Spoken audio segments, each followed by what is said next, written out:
आप सभी को मेरा प्यार भरा नमस्कार।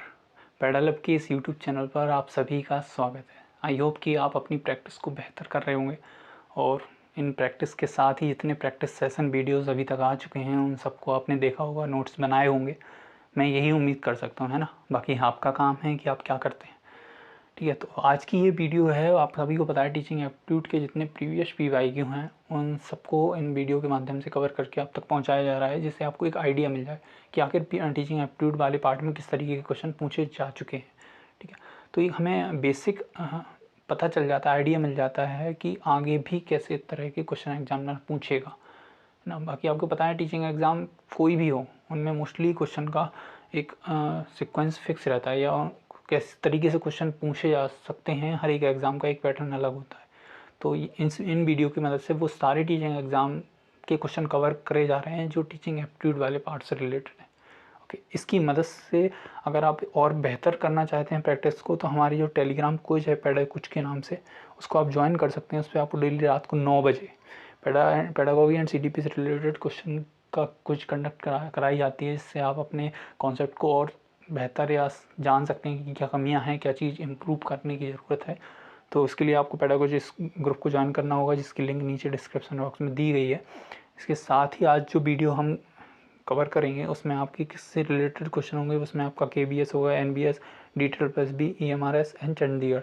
इन सारे एग्ज़ामों में जो अभी तक टीचिंग एप्टीट्यूड वाले पार्ट में क्वेश्चन आए हैं उन सबको कवर किया जाएगा, चाहे वो आपका PRT वाला सेक्शन हो, TGT वाला सेक्शन हो या PGT वाला सेक्शन हो। हाँ, नंबर बेशक अलग हो सकते हैं कि हर सेक्शन में अलग अलग नंबरों के बेस पे इनके क्वेश्चन आए, बट क्वेश्चन ज़रूर आते हैं ना। क्योंकि पेडागोगी या CDP वाला ऐसा पार्ट है, टीचिंग मेथड या टीचिंग एप्टीट्यूड वाला ऐसा पार्ट है जिसमें बिना आप उसके एक टीचर बन ही नहीं सकते। तो ये पढ़ना टीचिंग लाइन में कंपलसरी है ना। तो बढ़ते हैं अपने क्वेश्चनों की तरफ। जो पहला क्वेश्चन है वो कहता है विच one of the following statement is correct. तो इस क्वेश्चन को आगे डिस्कस करने से पहले मैं कहूँगा कि आप इस वीडियो को 1.25 या 1.5x पर लगाकर इजीली देख सकते हैं ना। तो चलते हैं क्वेश्चन की ओर कि which one of the following statement is correct, मतलब नीचे दिए गए ऑप्शनों में से कौन सा स्टेटमेंट सही है। Good teacher are born not made, मतलब जो अच्छे अध्यापक हैं वो जन्मजात होते हैं, उन्हें बनाया नहीं जा सकता। The word training should not be used in contest of teachers, मतलब जो ट्रेनिंग वर्ड है वो आप अध्यापक से कनेक्ट नहीं कर सकते उस चीज़ को, है ना। Teaching is both art and science, मतलब जो टीचिंग है या शिक्षण है वो आपका आर्ट मतलब कला भी है और विज्ञान भी है। Dedicated teachers are always tense, मतलब जो डेडिकेशन वाले टीचर होते हैं, ठीक है, वो हमेशा चिंतित होते हैं या टेंस तनावग्रस्त होते हैं। आपको बताना है इनमें से कौन सा सही है। आई होप कि आपको आंसर मिल गया होगा कि जो टीचिंग है वो आपकी बॉर्न या मेड नहीं होते, तो हाँ मेड भी किए जा सकते हैं, क्योंकि टीचर एक ऐसा टीचर इज़ अ प्रोफेशन। आपको ये बात भी ध्यान रखनी है। Teacher is not a job, not a service, is a profession, या राइट। तो ये हर कोई सीख सकता है। ट्रेनिंग को टीचर से कनेक्ट नहीं किया जा सकता, बिल्कुल गलत है। बिल्कुल आपने देखा होगा कई टीचर्स को ट्रेनिंग गवर्नमेंट की तरफ से दी जाती है। डेडिकेटेड टीचर्स आर टेंस, ये भी गलत है। अगर डेडिकेटेड टीचर है वो टेंस नहीं होगा, क्योंकि उसे वो काम करना पसंद है ना, और ये हर काम में अप्लाई होता है। तो इसका जो सही आंसर है वो आपका teaching is a science and art, मतलब कला भी है और इसमें विधियाँ भी हैं पढ़ाने की, ये दोनों का मिक्सचर है। आई होप कि इसका एक्सप्लेनेशन आपको समझ में आ गया होगा। बढ़ते हैं अगले क्वेश्चन की ओर कि which one of the following is not a task of teaching, मतलब इनमें से कौन सा टीचिंग का टास्क नहीं है।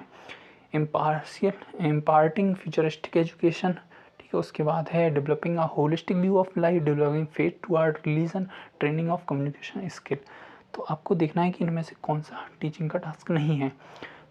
तो इम्पार्टिंग फ्यूचरिस्टिक एजुकेशन, बिल्कुल फ्यूचरिस्टिक एजुकेशन का मतलब है कि भविष्य को देखते हुए हमें शिक्षा देना। उसमें कौन सी चीज़ काम आ सकती है बच्चे को, उन सबसे चीज़ों से रिलेटेड हम आप उसको बच्चे को एजुकेशन प्रोवाइड कराएंगे, बिल्कुल ये पार्ट है। ठीक है, होलिस्टिक व्यू ऑफ लाइफ, बिल्कुल समग्रवादी एक दृष्टिकोण विकसित करना बच्चे में, बिल्कुल ये आपका टास्क है टीचिंग का। डेवलपिंग फेथ टुवर्ड रिलीजन, एक पर्टिकुलर रीजन से रिलेटेड हमें फेथ क्रिएट करना, नहीं, ये कभी भी टीचिंग का पर्पज या टास्क हो ही नहीं सकता, है ना। तो यही हमारा सही इस क्वेश्चन का ऑप्शन हो जाता है। बढ़ते हैं अगले क्वेश्चन की। विच one of the following is not a basic requirement of teaching, teaching की बेसिक रिक्वायरमेंट नहीं है। The teaching learning ethos, content of teaching, presence of learner, motivation of learner. तो आपको बताने में कौन सी बेसिक, यहाँ जो वर्ड आपको देखना है वो देखना है बेसिक रिक्वायरमेंट नहीं है। मे बी हो, रिक्वायरमेंट हो सकती है बट बेसिक नहीं हो सकती। तो टीचिंग लर्निंग ईथोस, हाँ, किसी भी काम को करने से पहले आप ईथोस मतलब नैतिक कुछ चीज़ें बनाते हैं तो वो उसका बेसिक होता है हर काम को करने का। तो ये है आपका कंटेंट ऑफ जी क्या आप पढ़ा रहे हैं उसका कंटेंट तो मेन है ही, मैटर करता है। जब आप कंटेंट ही नहीं होगा तो आप पढ़ाएंगे क्या, या शिक्षण होगा ही नहीं। प्रेजेंस ऑफ लर्नर, आप पढ़ा कैसे रहे हैं, मेन तो उसकी प्रेजेंस है ना। अगर प्रेजेंस ही नहीं होगा लर्नर तो आप कैसे पढ़ाएंगे, तो ये भी आपका बेसिक है। बट मोटिवेशन ऑफ लर्नर ये बेसिक नहीं है, रिक्वायरमेंट तो है but it is not a basic requirement. I think आप समझ गए होंगे कि मैं क्या बताना चाह रहा हूँ। अगर आपको फिर भी कोई डाउट है तो आप नीचे कमेंट बॉक्स में लिख के हमें ज़रूर भेजिएगा। बढ़ते हैं अगले क्वेश्चन की ओर कि which one of the following statement is correct. A learner need to be, मतलब एक गुड लर्नर को किस चीज़ की ज़रूरत हो सकती है। पेशेंस लिसनर, उसे पेशेंस लिसनर होना चाहिए। डिवोटी ऑफ हर टीचर, अपने टीचर के प्रति डिवोटेड होना चाहिए। गुड पर्सनालिटी होना चाहिए। ओबीडिएंट पर्सन मतलब आज्ञाकारी पर्सन होना चाहिए। तो आपको बताना इनमें से कौन सा गुड लर्नर की नीड है ना।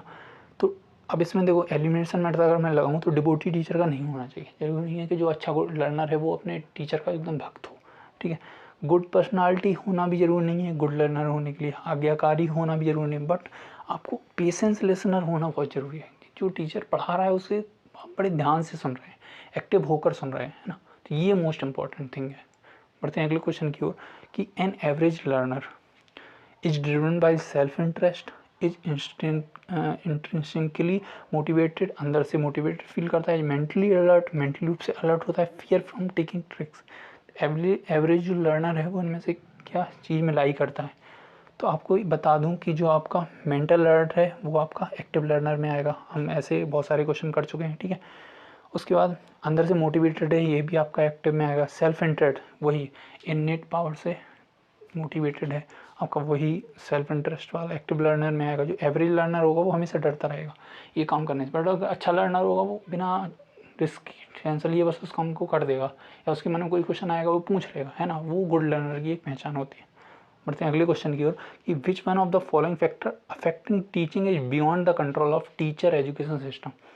मतलब ऐसा कौन सा फैक्टर है जो टीचिंग को अफेक्ट करता है और किसके कंट्रोल से बाहर है। वो कंट्रोल से बाहर है, आपका टीचर एजुकेशन सिस्टम के कंट्रोल से बाहर है।